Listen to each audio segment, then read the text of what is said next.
Reading with your kids.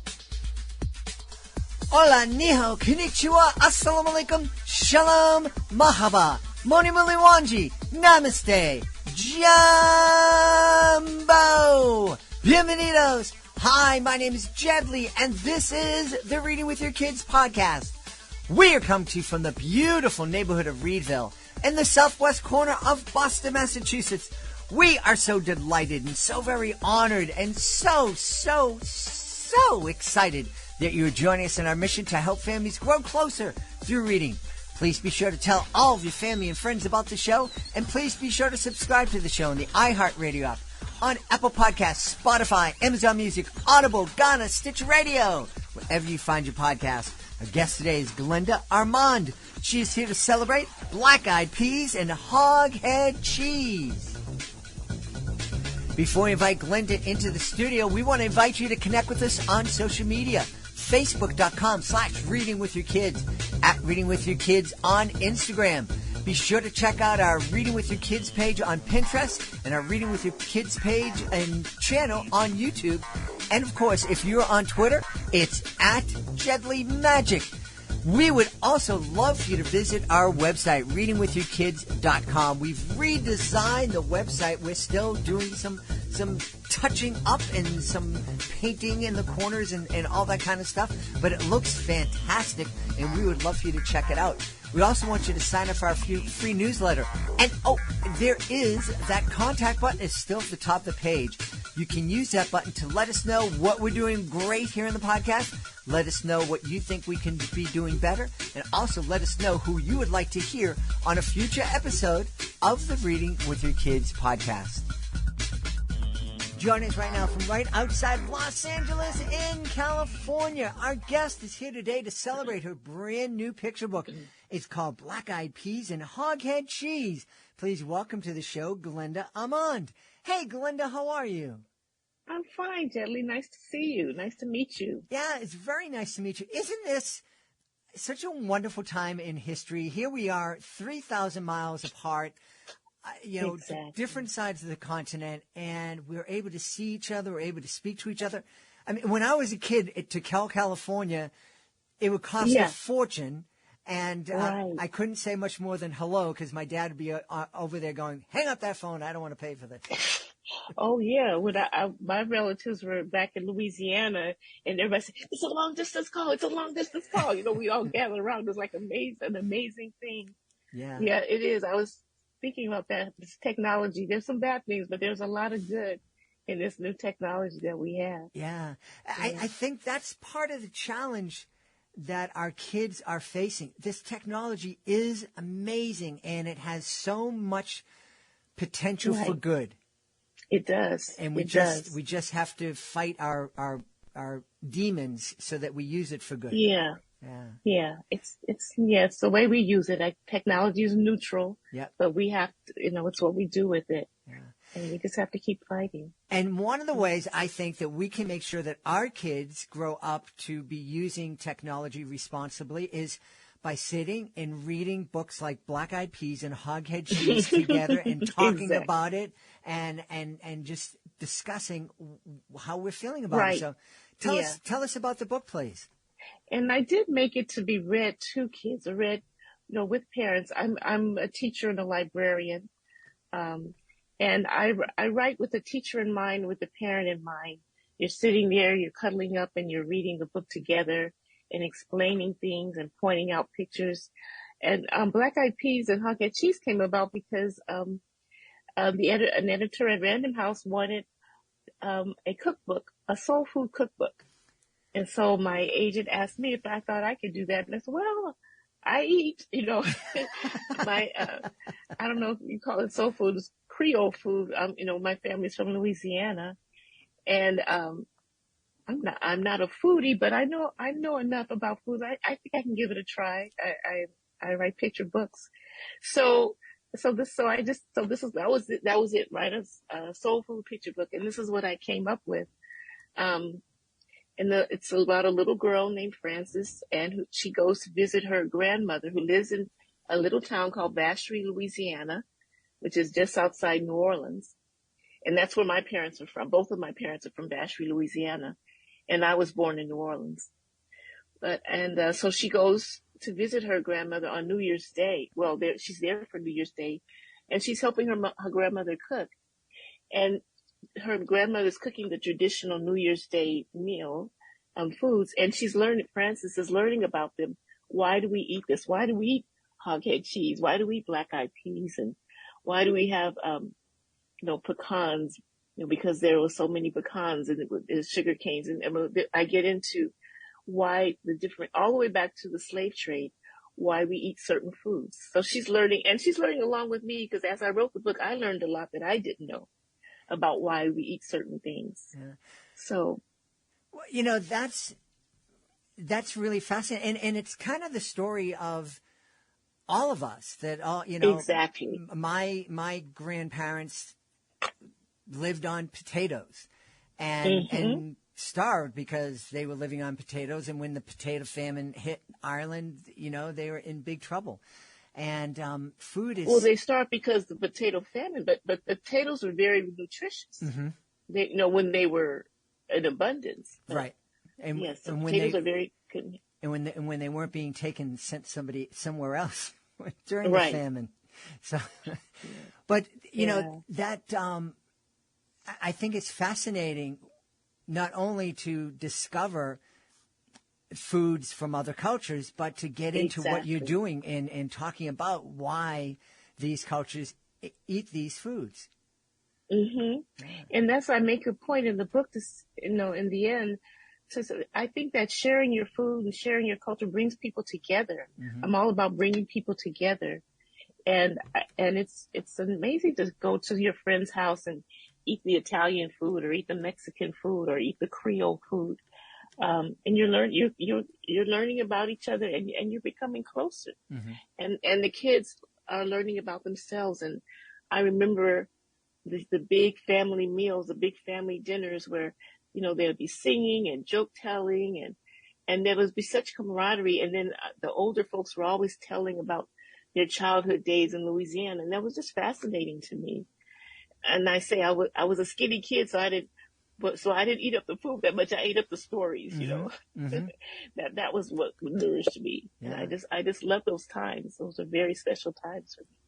One of the things that we've talked a lot about here on the podcast is just the fact that so many kids don't have the opportunity to experience what both you and I experienced. My grandmother lived just a few doors down from where I lived in Boston. So we were very much, and I had cousins all around. It was so annoying. Yeah. I do something wrong in the neighborhood and someone come up and grab me by the ear. Of course. And I go, you can't touch me. And they go, I'm your uncle. I'm like, yeah. Okay, I've never met you before, but I'll believe you. Oh, yeah, I'll take your word for it.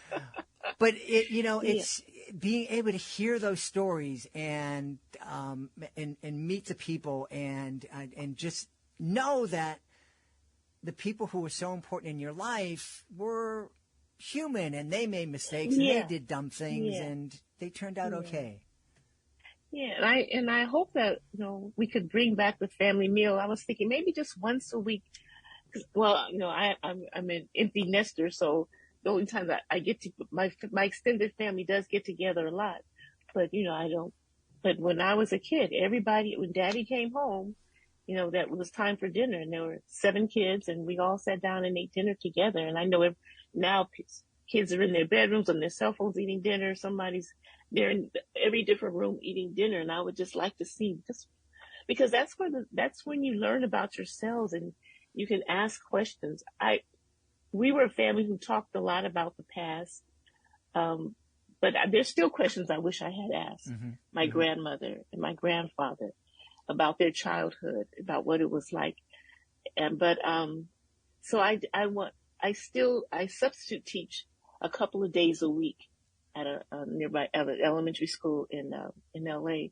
And so I really encourage the kids, talk to your parents, interview your grandparents, interview the oldest person in your family and ask them about things. What did they like to do when they were kids? A lot of my students are immigrants. What was it like living in that country when you came from? So that you just have to remind people to talk to talk to each other and to remember that they are human beings. She wasn't always grandma. Grandma didn't always have gray hair, Yeah. and cook. Yeah. And anybody listening out there, if you're noticing that your family every night they're eating in 4 or 5 different rooms, and stop that. Bring everybody together. Sit around the table. Shut off the devices. Just for 30 minutes. Yeah. It's so valuable. It really is. Yeah. It really is for the kids' vocabulary development. And then, of course, the reading to them, too, but talking to them. Mm-hmm. And I tell the kids, what are you going to tell at the end of the day, what are you going to tell when your parents say, what did you learn today? What are you going to say? And so we rehearse what they're going to say, what they learned today. Or they say, how was school? Fine. Mm-hmm. When your mom says, how was school? What are you going to say? And then I tell them, this is what you can tell them about. Mm-hmm. So, you have to teach them everything. Yeah. You have to teach them. Absolutely. Yeah. And you can't sit back and let the cell phone teach your kids or let television teach your kids. It's up to you. They're poor teachers. They're very bad teachers. Amen. Cell phones. So I want to get into some of the history. Why did your people eat black-eyed peas and hoghead cheese? Okay. Now, during the slave trade, black-eyed peas is actually indigenous to West Africa. Oh. So it was something that the people were familiar with. And when they were being brought over during that traumatic experience, a lot of them wouldn't eat. You can imagine you don't know where you're going. It's just a horrible experience. And one of the things that they could get them to eat was, mashed up black-eyed peas. So they would make sure that they had that. So black-eyed peas really kept them alive. One of the few things that and also yams, kept them alive on that voyage to the New World. And so then, black-eyed peas, after a while, it became, and then of course it was grown here. The slaves grew it and harvested it. And then after a while it became good luck because when you cook black-eyed peas, they plump.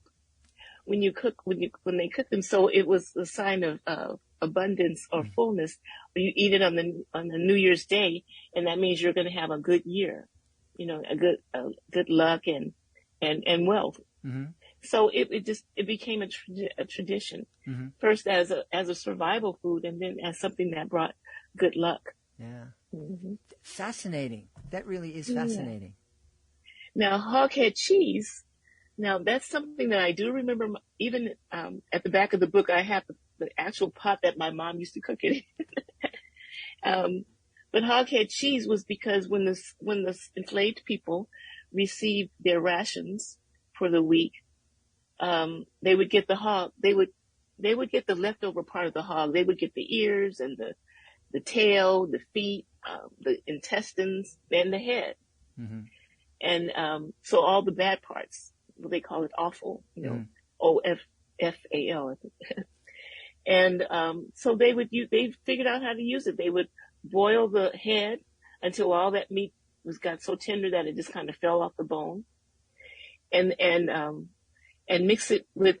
Well, my mom mixed it with a kind of a gelatin, and then you press it down into a pan like you're making brownies, and you put it in the refrigerator, and it would kind of be like it gelled, and you cut it into squares and you would eat it.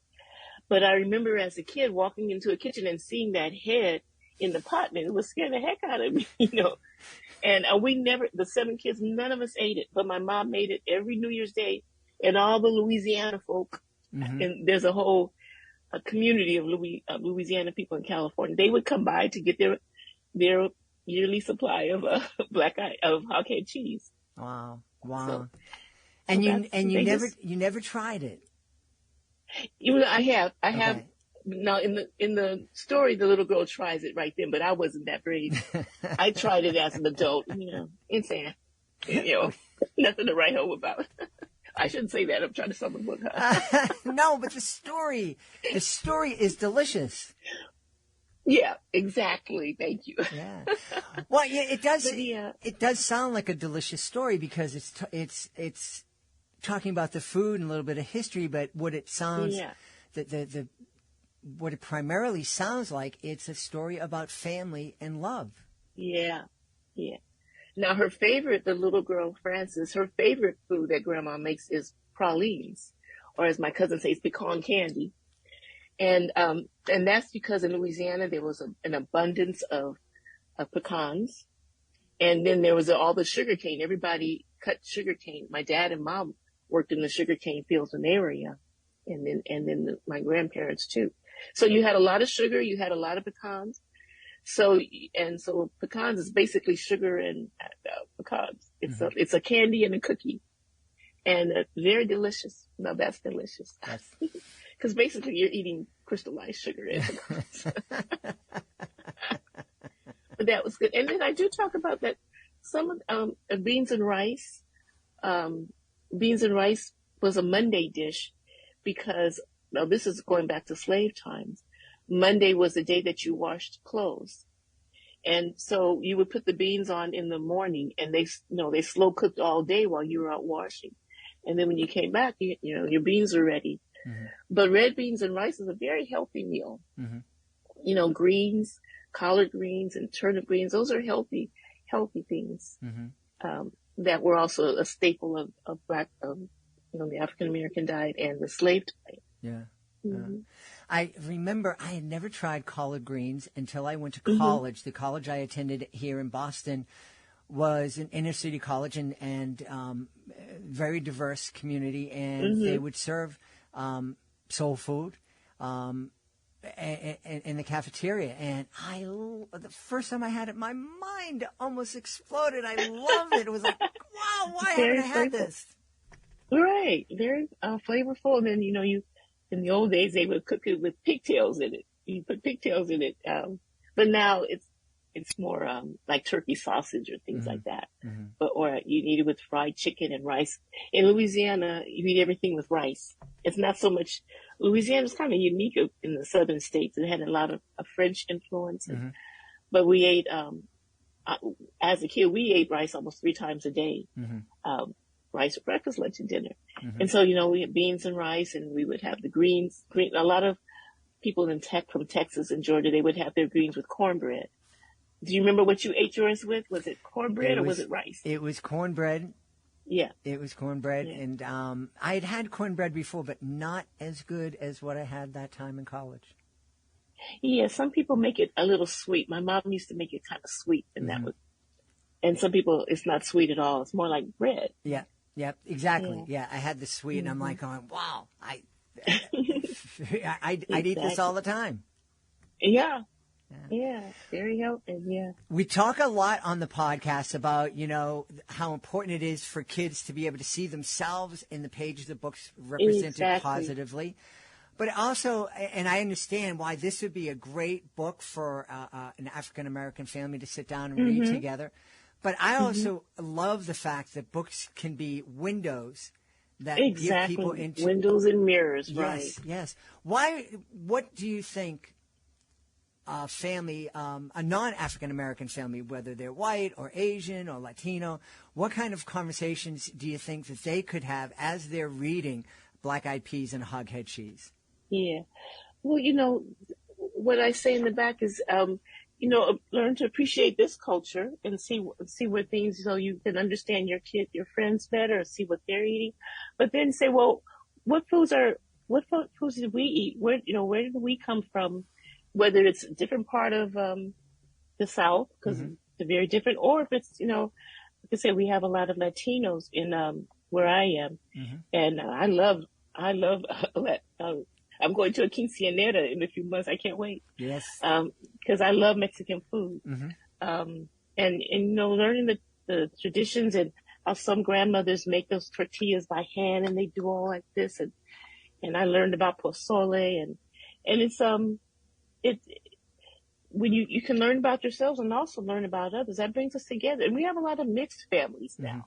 Mm-hmm. So, you learn this part of your culture, learn the other part of your culture. Don't discount one part of your culture. You're all these. It took all of this to make you the unique individual that you are. Yeah. And we find what we can share. Mm-hmm. We share a unique taste of food. I mean, we all have a unique way of eating food. Mm-hmm. It depends on where you live. Did your ancestors live near the ocean? You know, did they live where it was hot? Um, you can learn a lot by what people eat and learn about each other. Yeah. You say, I I don't want this to separate kids. I want everything I do to bring kids together. Yeah.